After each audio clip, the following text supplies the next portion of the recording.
I'm here this morning with Dr. Sandra Alfonsi, and we have had 3 really pretty awesome days working together, and I couldn't let you get away without doing a quick little interview with me. And I know we just have a few minutes because you've got to go catch a flight back you're flying back to Pennsylvania. Okay. Over the course of the last 3 or 4 days, we've talked about a lot of different subjects, and one of them that I thought was interesting was you brought up the fact that when we think, as a Christian, when we think of the Jewish religion, we think of it all in one basket. But you were explaining that there's actually different denominations in the Jewish community. Would you share that with my audience? Well, Judaism as itself, as a whole, is known as, it's referred to as traditional Judaism. Traditional Judaism is Torah Judaism. That is, we live according to the Torah, we live as close as we can to the 613, they are called in Hebrew mitzvot, which can be translated as good deeds, but in this case they are 613 commandments by which our life is supposed to be led and which is supposed to follow, and from which the mores of society are taken. The base of the 613, of course, are the 10 commandments, and we go forward from that. That is traditional Judaism. Those are the people, traditional Jews are those who follow the commandment of keeping the Sabbath. We follow the commandment of keeping the Torah. We follow the commandment of keeping kosher. We follow all of the rules by which we function as Jews, and those rules come out of the Torah, the 5 books of Moses. If you take it in the common terminology, it's the Old Testament that then has proceeded and developed into the New Testament for Christianity. So those are the traditional Jews. That is known, that denomination are the Orthodox Jews. Orthodox meaning that they follow the principles with very little deviance, very little change. We have a break off from that, and those are the ultra-Orthodox. Those are the Jews that stereotypically we know are in the black with the long side, with the side curls, the peyot, and they are one step closer to following the Torah and the 613 commandments without some of the adaptation from biblical times to modern times, and those are the ultra-Orthodox. But if you look at the denominations of Judaism, they're the Orthodox. From that came out of everything, basically, Torah Judaism and the Orthodox, that came out of biblical times. Conservative Judaism came out in the 19th century, came out of Germany, and conservative Judaism is really a moderation of traditional Judaism. The 613 laws are there, and the 613 of mitzvahs that we're supposed to do are there. But conservative Judaism has acclimated itself to modernity. So, as an example, which is something that's easier to understand, we are forbidden to ride on the Sabbath, so we walk. But conservative Judaism has finally, and it took place in the 20th century, come to terms with the fact that the Jewish communities do not live in ghettos. They are not self-contained where you can walk out of the house or walk to a synagogue. So conservative Judaism, if you follow it, says that you can drive to the synagogue, but you go, you make no stops. You go, you finish your praying, you come back and you put your car in one place and you go back in your house and you continue the observance of the Sabbath. So these are changes which, when not taken too far and not becoming an excuse to do whatever you want, that's what conservative Judaism is. It has more of the traditions in it. It has a lot of the conservative Judaism as such discards a lot of Torah Judaism. It acclimates to the century in which we live, and it patterns itself, unfortunately, more and more into the Christian civilization of the country in which we live, which is America. If you go to Europe, it's the same thing. Further down, the third denomination is Reform Judaism, and it means exactly what the word reform means. It means it has reformed itself, it has rid itself, and there's no better word for it, to be honest, Kat.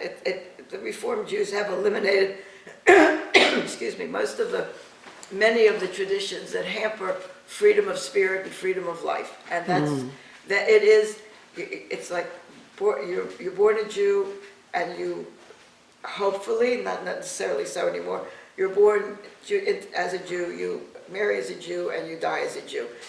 Reform Judaism, basically, you're born as a Jew, but in traditional Judaism, Judaism is imparted through the mother, and if it's a Jewish mother and a Christian father, then the child born is halakhic by law, is Jewish. However, if the father is Jewish and the mother is not, in Reform Judaism, Judaism can come through, patriarchal can come through the father, but the child really has to be converted to be considered halakhically by law a Jew. And Reform Judaism, in many cases, they are Jews by name. They are what we refer to as Begel and Mox Jews in many cases, where they have traditions that don't impinge upon freedom.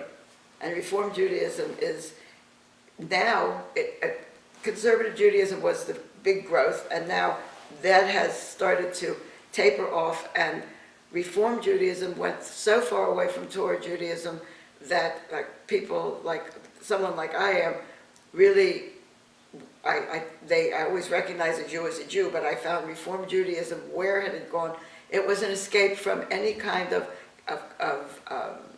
anything that harnessed individuality, and you did what you wanted to do in the name of being a Jew.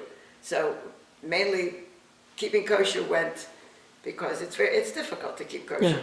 Yeah. So, and then now Reform Judaism went so far away that in many of the synagogues now, they're coming back into, they're not center yet, but they've moved from, if we do, which it doesn't work right, to the right is very Orthodox, to the left is very, very Reform, and in the middle used to be conservative Judaism, and that is the denomination which has watered itself down. So they're going either one extreme or the other. But the interesting part about the Reform movement is that it got so far away from traditional Judaism that many of the synagogues are moving back towards certain precepts.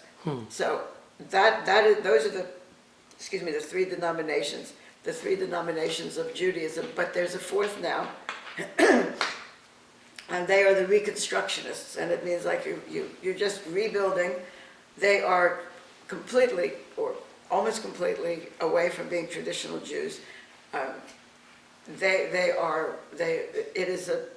It is to me, Reconstructionist is, you take the little bit that you want, that's comfortable, and to me, if I have to be honest about it, once you get past the moderate conservative Judaism, you are going towards what is comfortable. So those are the denominations that, and we have this interesting combination, which I consider myself under, which is conservadox. It's Orthodox and conservative, but it's conservadox. Now, to me, like the fact that I do travel on the Sabbath to go to synagogue, that I'm definitely not Orthodox, but I follow the conservative movement because it says it allows me to do that. Right. I keep strict kosher at my home, but I do eat out, but I follow the rules of, I do not eat meat or such out. However, I'm a very traditional Jew, but I'm conservadox. When I go to Israel, I will be able to fit back into the way I grew. I grew up as an Orthodox Jew. Let's touch on that. Due to a couple other things, I want to just let my audience know that I'm going to include some links. There was an awesome interview you did with Lieutenant Colonel Roy White yesterday in regards to the Crusades, and I would like my audience to take the time to listen to that as well. And we've worked for 3 days talking about the textbooks and the changes there. But as you just said, you are getting ready to move, I can't say back to Jerusalem or back to Israel. This is going to be going from America to a country you've never lived in before, but as a Jewish woman, you feel a desire to go to. Talk about that. Share that with me. Kat, I'll be very honest. There are two parts to my essence. One is spiritual, the other is physical. Physically, I've made 17 trips to Israel. But spiritually, I believe, and this is not, I'm not saying it, but I truly believe that my soul was at the foot of Mount Sinai with all the souls of all the Jews from which I am descended. Okay. And that is part of Passover.